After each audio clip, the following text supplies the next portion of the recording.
Excellent, thank you. I think I just have to go. Okay. Excellent. So again, the KonMari is a trade name used by the Japanese organizational guru Marie Kondo.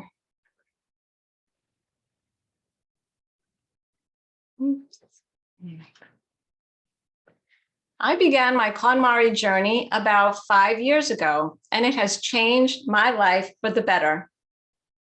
At that time, my husband and I were on the precipice of becoming empty nesters, and I realized that our family home, with all of its contents and maintenance issues, was just too big for the two of us. As we packed up our belongings for our downsizing move, it became abundantly clear to me that I was, shall we say, a collector. The house looked neat to the casual observer, but when you got into the closets or under the bed, the nooks and crannies, there was just so much stuff. I had always been extremely organized. I knew where every little piece of a toy was and what toy it belonged to. This little yellow Lego, I know where that goes. But it was also densely packed and organized into boxes and bins, and then stored away in closets and stacked up. It was difficult to get at anything. Even the professional movers underestimated the amount of time that it would, the amount of stuff that they needed to pack.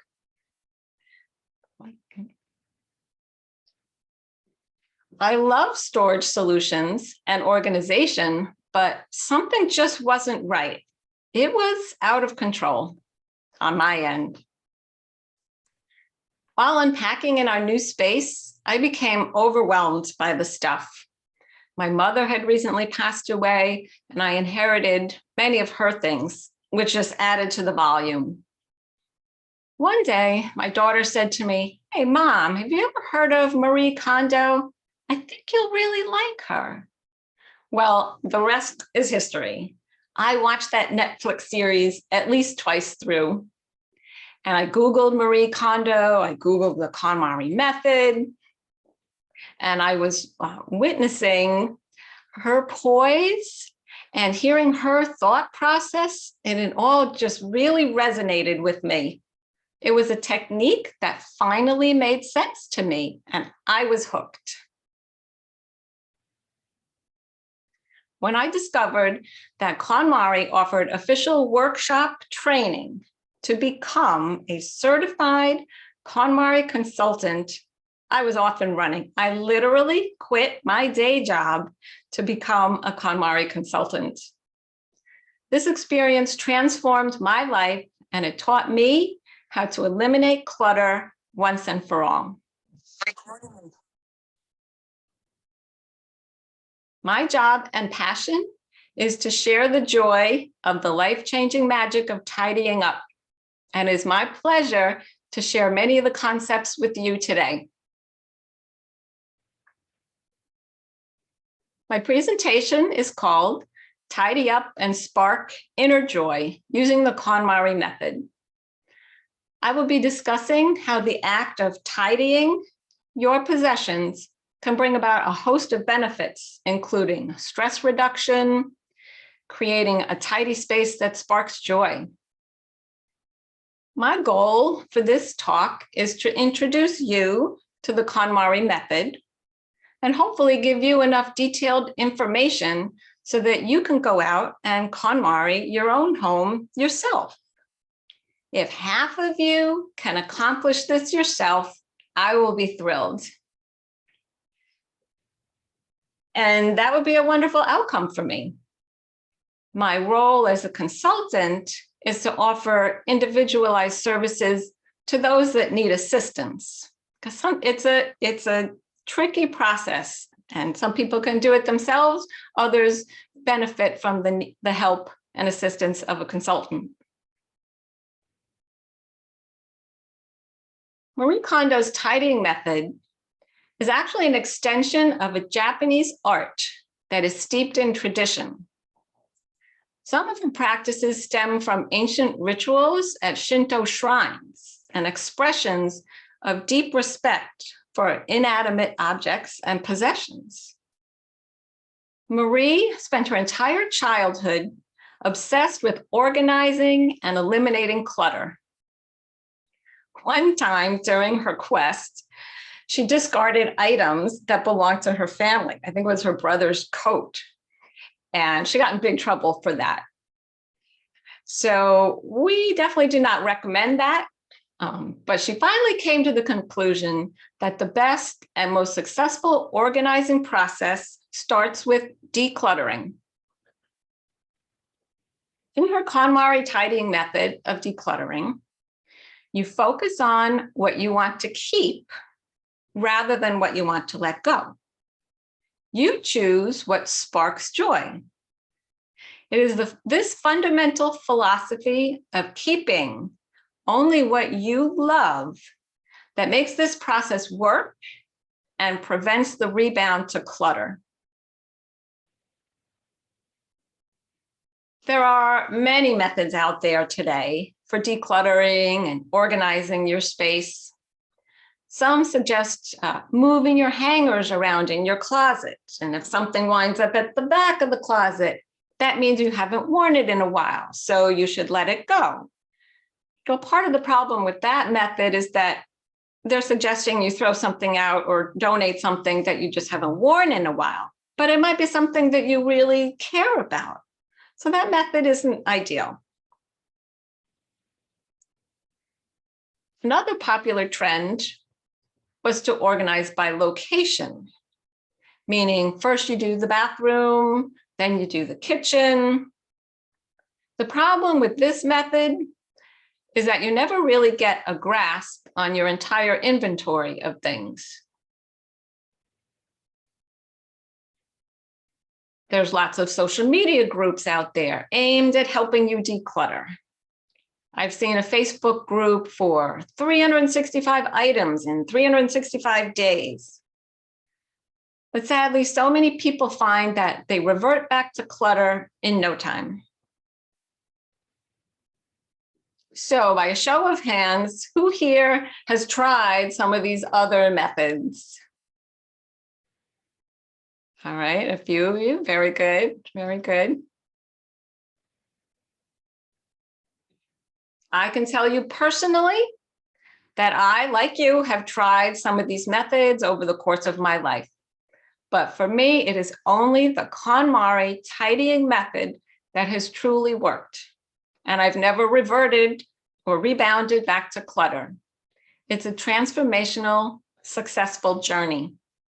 These photos here are actually of my office, my home office space. The before on the left, I thought it was okay. I was working, but I was struggling working. I've always felt like I just didn't have room on my desk. And when I did the KonMari process, I was able to find a home for everything and just create so much more space.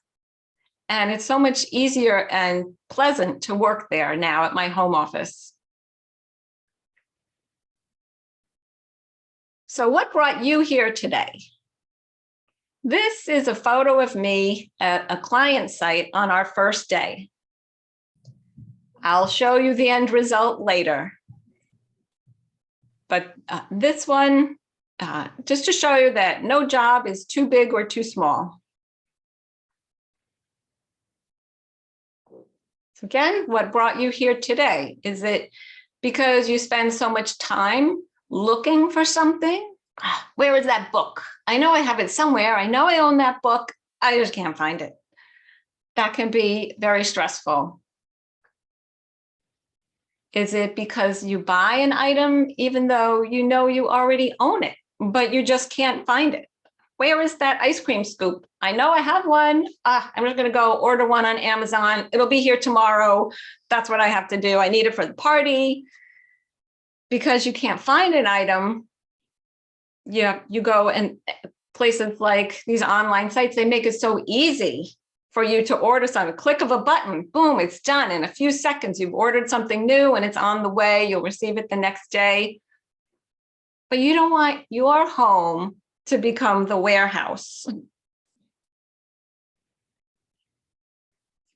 Is it because you buy something new and then you realize you have nowhere to put it? All your drawers are already full. Where am I going to keep this new pot? It is potentially all of these things, perhaps many other reasons as well. And on top of that, all of these situations cause stress.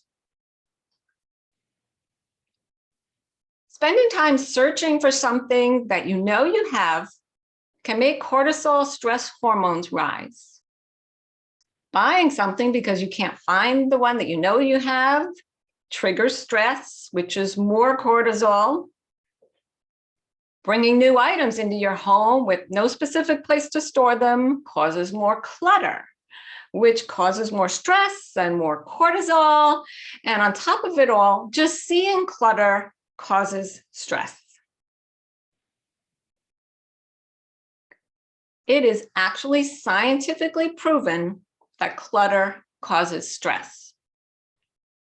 Seeing clutter every day will raise your cortisol levels, which triggers your fight or flight mechanism. That's that instinctual, innate mechanism.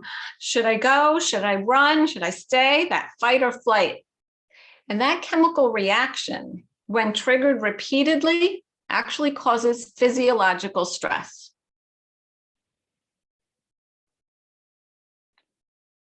We all know that stress can be very harmful to our bodies and can cause a host of other ailments and health issues.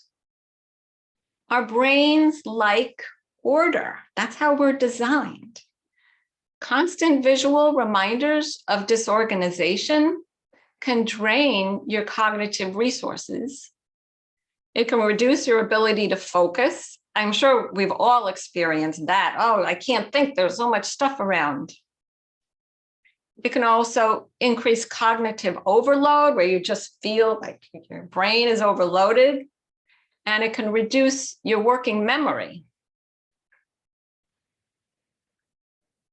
So, how can this clutter-induced stress cycle be reduced or eliminated once and for all? By the life-changing magic of tidying up. So what is tidying up? Using the KonMari method. Many people use the word tidying interchangeably with organizing or with cleaning, but actually they are not the same at all. Tidying up is not just organizing. Organizing is the act of confronting spaces. Organizing means arranging items in a particular fashion.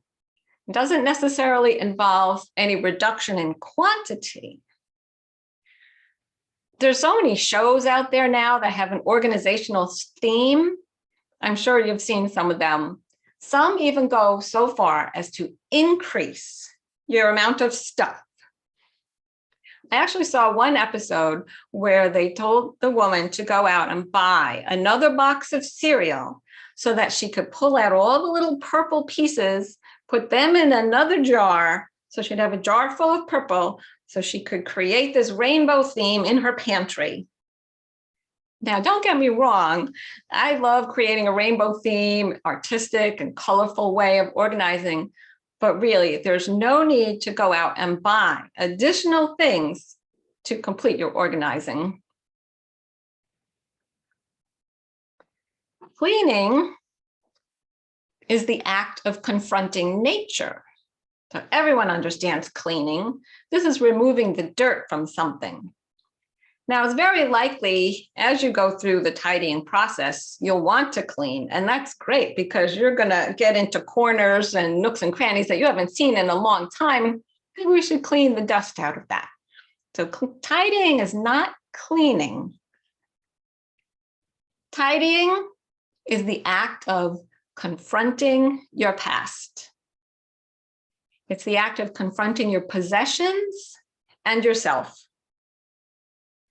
The KonMari tidying method is a journey in which you reconnect with all of your possessions and determine which ones spark joy for you.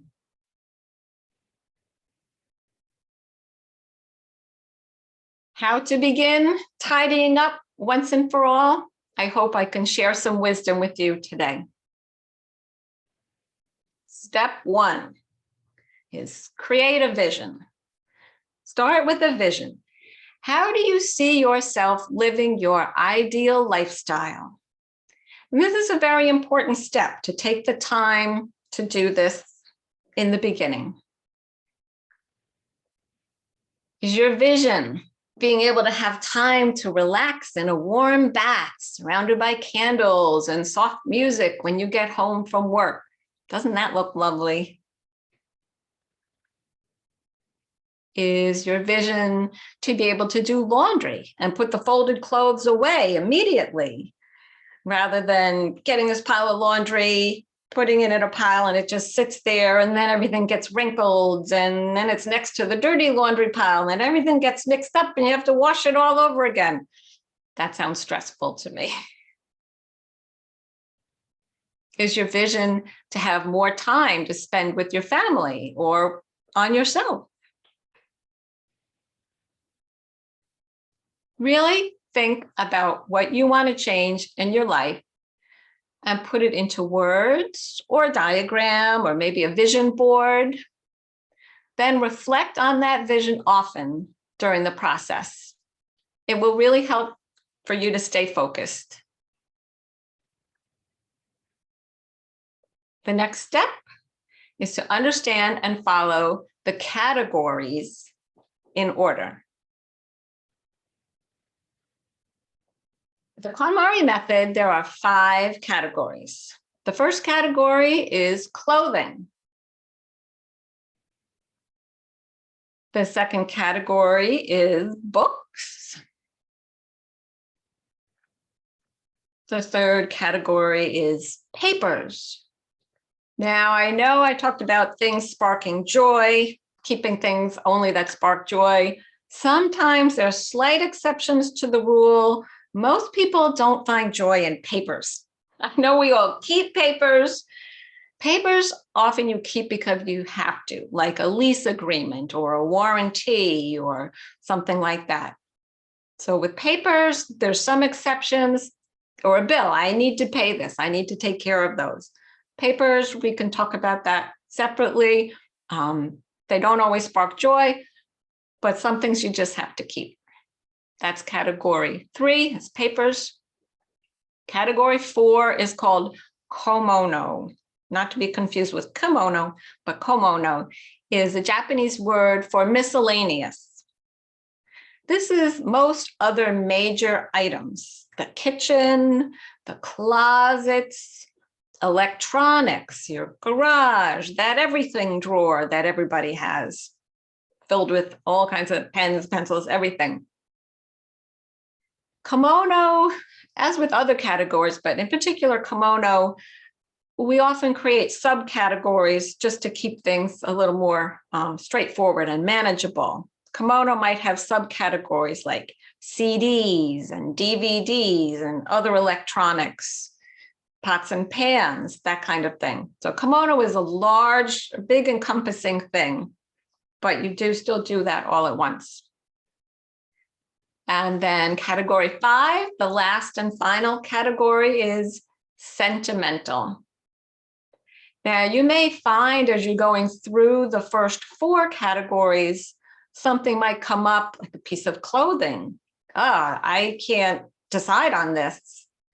It could be that it's a sentimental item, and it's okay to put those things aside until you get to that last final sentimental category.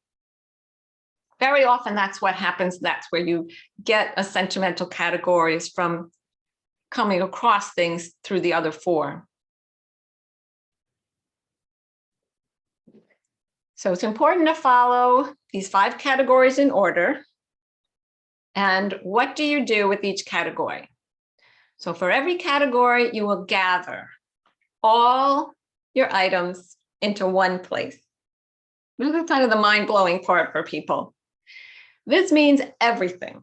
For clothing, it means your pants, your shirts, your underwear, your hats, gloves, coats, dresses, winter storage, go up in the attic, everything you have in storage, everything goes into one place, one pile, perhaps a bed, something like that. So you can put all of your clothing in one place. You get the idea. This allows you to confront your possessions and yourself. Seeing that volume of your stuff will awaken you like you can't believe. It's a real eye-opener. These two photos were my clothes when I did my clothing category. There's a cat in there somewhere, but she wasn't part of the clothing. After you gather, then you begin the joy check process. Joy check is the step where you really learn to understand what makes you happy. You pick up an item, each item one at a time, and you breathe in that reaction that it invokes in you.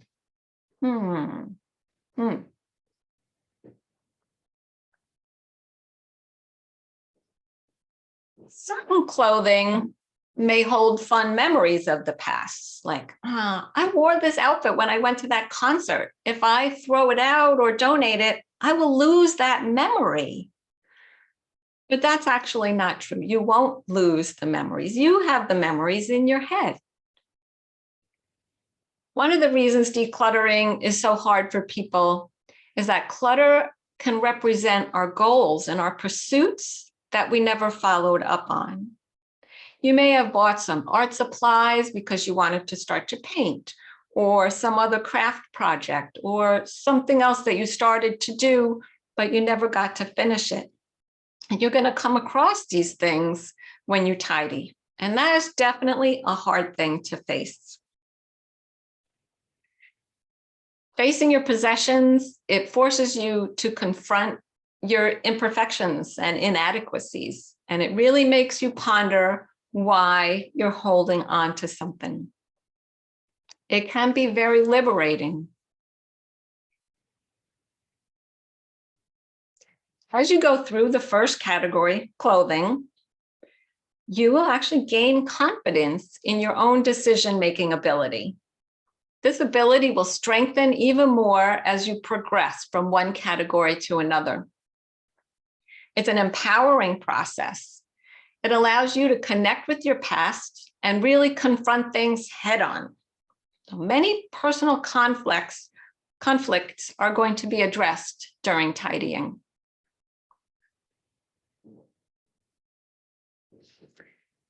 The tidying method requires that you go through every item one by one, where you learn what sparks joy for you. You hone your spark joy meter, we like to call it. And as you hone this spark joy meter or joy check meter, you will learn to keep things with confidence. It's like, yes, I really like this book. I'm going to keep this book, and I'm sure of it. This method is the most effective method of decluttering. It transforms the way you look at things, and it helps you examine your inner state. By confronting your possessions, you confront your past. By the time you get to the most difficult and final category, sentimental, you will have acquired amazing skills. Your ability to make important decisions will definitely become easier over time. And it affects things outside of this part of your life too. As a consultant, I can help guide my clients through this difficult process.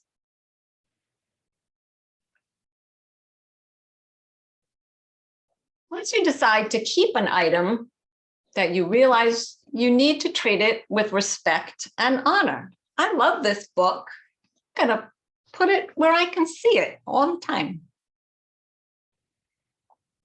When you determine an item no longer sparks joy, really need this anymore, you let it go with gratitude and appreciation. This is one of very important steps of the process.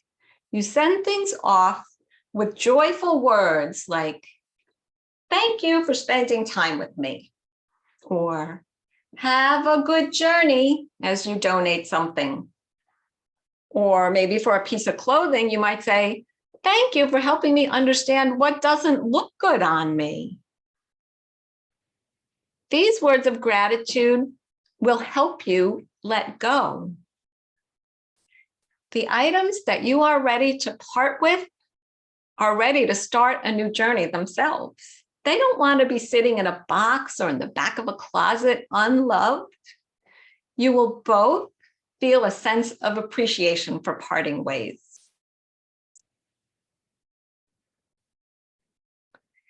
During joy checking, you focus on the future and whether these items belong in your future. So think of that vision plan that we talked about before. Does this fit into the life that I imagine? The KonMari method is about creating a joyful life. It's a formal process by which you keep what sparks joy for you. And that results in a home where you are just surrounded by items that bring you joy. After joy checking all items in all 5 categories, you will be able to organize your possessions. Every item you keep is important to you and brings you joy, so they demand respect. Show respect and gratitude to your items by assigning specific and exact homes for each item. In doing so, you will make it easy to keep things in order. When something is easy to put away, you will prevent clutter. I'm going to repeat that one. When something is easy to put away because it has a specific and well-defined home, it's easy to prevent clutter. So, organizing. With the KonMari method, you store all like items together. For example, during the kimono category, you might find you had toiletries in the closet upstairs and in the bathroom drawer and in the hall closet, scattered all around the house. During Joy Check, you assemble and amass these items together, and then you declare, oh, I don't need 16 tubes of toothpaste. Bring it down to a few, and then you store like items together. So you find one place to keep those items. Another remarkable benefit of this method is having an immediate, visible inventory of your possessions. By gathering like items together and then storing them that way, you will never again have to go searching for something or wonder where it is. You'll know exactly where it is. Tidying will also change the way you purchase material goods going forward. You will learn that the waste occurs at the point of consumption, and this will seriously impact future spending. That one I'm going to say again also. You will learn that the waste occurs at the point of consumption, meaning the time that you bought it and spent the money, that happened. You can't look at it now, oh, I have this, I spent money on this, I can't just let go of it. But that's sort of the key. If it doesn't spark joy for you, it's okay to let it go. And that by being able to see your inventory, you will not need to buy something new when you know you already have it and where it is. File folding. One of my favorite parts of tidying was learning how to fold clothes differently and also how to store them differently. It made such an improvement in space usage. Clothes take up a lot less room when they're file folded. I could spend an hour talking about folding, but I won't do that right now. I will give a demonstration on file folding in a few minutes. So the magic. When you make choices based on what sparks inner joy for you, your mindset begins to shift. What is important to you becomes increasingly clear. And this method is sustainable because you gain a new perspective on your possessions.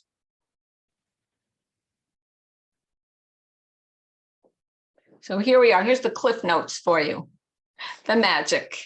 So again, 1, create a vision. Think about your ideal lifestyle. Number 2, tidy up by category. So you're going to gather everything into one place of one category. Go through each item one by one. Keep what sparks joy. The others let go with gratitude. Now, whether you're donating, whatever, you let it go with gratitude and appreciation. The next step is to organize. Once you've done all the categories, you organize. Keep like items together. Find a respectful and honorable place for each item and use the file folding method. Here's a little phrase I came up with, obviously taken from another common phrase. The journey through 1,000 things begins with one joy check, meaning you have to start somewhere. We all know that maintaining a home is a never-ending process, but it doesn't need to be a never-ending battle. And no home is ever perfect all the time, or even most of the time. You live there, things happen, new items arrive, projects get started, kids grow. It's just this ever-evolving thing. But the KonMari method will remind you to keep and treat everything with respect. Human beings can only really cherish a limited number of things at one time. So keep what you cherish and let go of the rest with gratitude. And you should never revert to clutter again. That's the KonMari process, very condensed into a nutshell. I truly love helping people and helping them learn the tools to help themselves. As a consultant, I help people confront these personal issues and help them break through the walls to get past the roadblocks. Many people can employ the KonMari process and techniques on their own and develop their decluttered space by themselves without issue, which is fantastic. But sometimes people get stuck and need a consultant to work through and complete the process. That's what I'm here for, and I love helping people to help themselves. Kind of like being being a consultant to being a personal trainer. Nowadays, so many people have a personal trainer for their exercise regime. I like to think that a KonMari consultant is very much like having a personal trainer. A KonMari consultant will help the client through their journey of tidying up, reminding them of their vision and encouraging them when needed, and also keeping them to task.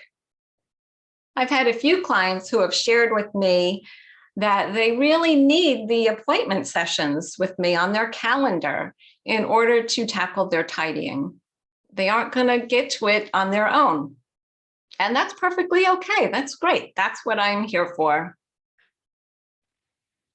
So now I'm just going to show you a couple of before and after photos just to get you excited and motivated. This one was a client I helped recently. For this client, she really didn't, she kept most of her items. They all sparked joy for her. She did declutter a few and let them go with gratitude, but you can see it's really almost all the same amount of stuff, same amount of clothing. The bedding, we did take out of the closet on the upper shelf in the left. The bedding did go elsewhere because that needs to go with the other linens. Again, that like items together. Her floor, it was just very crowded on her floor. She had the pocketbooks and things all over, and she couldn't get at the drawers because of the clutter on the floor. So we got the floor cleared out. We brought those lovely pocketbooks and put them up on the top shelf where she could see them, and they look beautiful. And now she goes in there and she loves seeing them, and they're easy to access. Another trick or key to clothing on hangers is things should rise to the right. So the items on the left are going to be sort of your heavier, longer items. In this case, we put her pants on the left. And even within that, you go from the darker to the lighter. So her pants, like the black pants, and then up to the jeans and some white pants. And I also had her sort of reorganize the hangers so that the like items had similar hangers going on. So the pants and then the shirts with the tops started with the heavier tops like sweaters and things like that. Then the medium sleeve, short sleeve, no sleeve, like sleeveless, in that fashion. This was another client. This was a male. I'll call him John. He had a what we called a utility room, and it was sort of a dual space, dual usage space. He has a fish tank aquarium, so we needed a workbench for that. And he also does fix-it things around the house. So he had this workbench, and it was dual purpose. So you can see all the tools and fish tank items were all sort of commingled. So for this client, I think the most important thing I did with him was to help him with his vision at the beginning stage, to talk with him about what the problems were here that he was encountering. And through that discussion, I was able to suggest, how about we split up this workbench into two separate things? And that was a real game changer for him. That worked well. So getting that vision going from the beginning, that was really very helpful. Here's another before and after.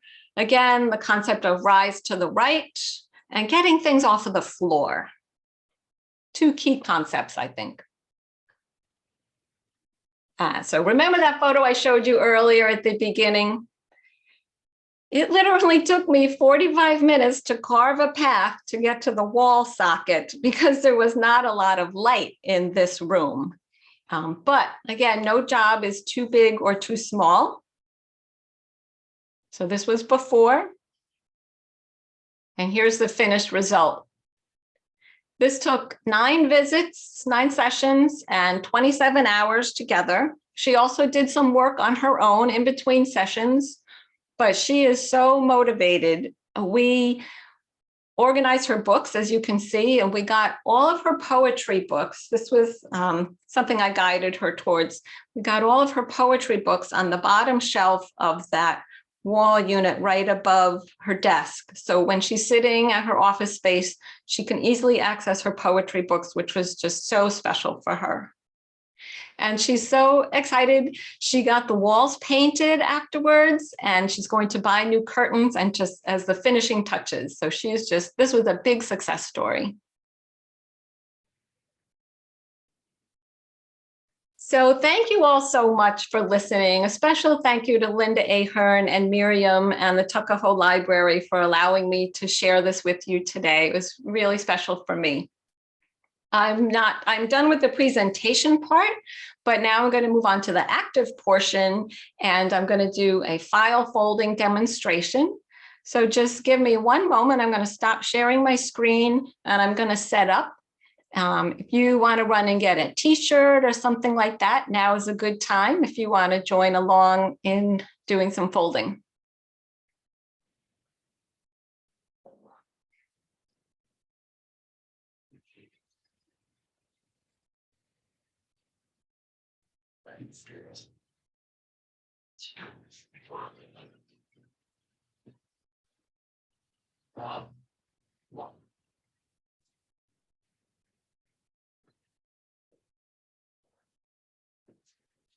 That was the wrong way. There we go.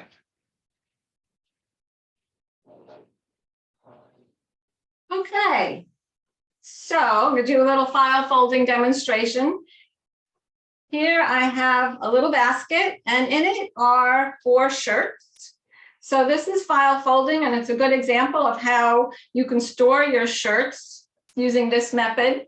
It differs from when I grew up, how I learned to fold and store things. We used to store things just stacking them one on top of the other in the drawer.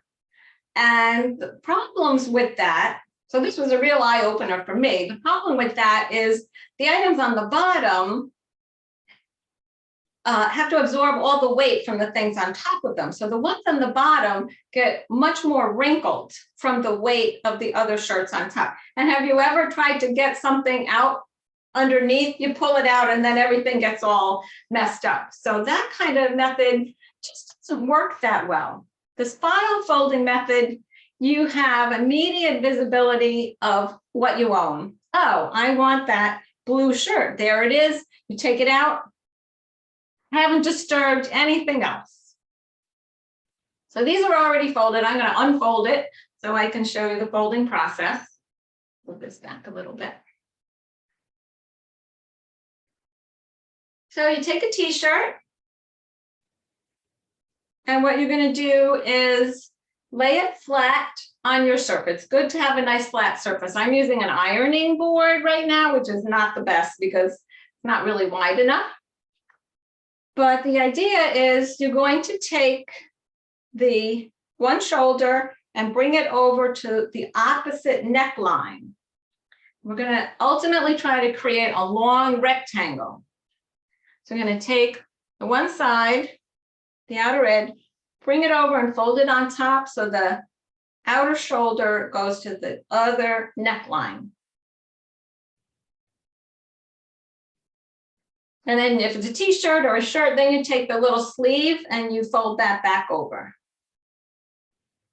And you use something called iron hands as you go. You press out the wrinkles as you go, and you're transferring positive energy because this is a shirt you love because you kept it. It sparked joy.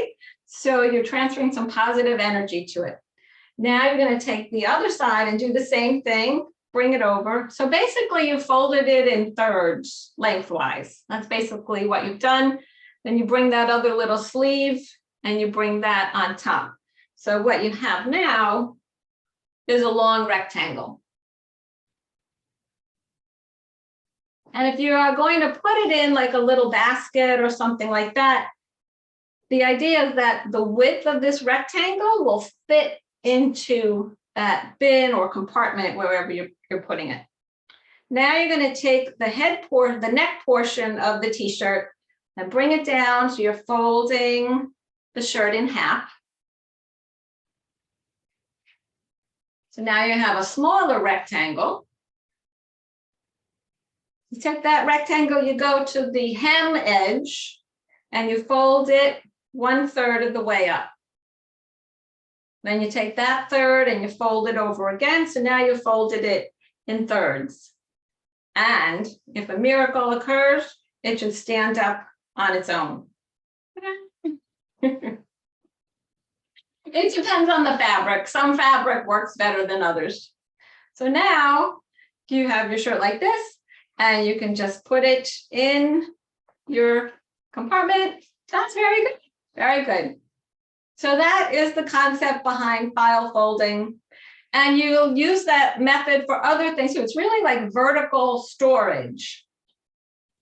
It will work for other things, like perhaps when you do papers, you'll learn to store things vertically rather than stacking things one on top of another, going the other way. So it's just literally a change in perspective.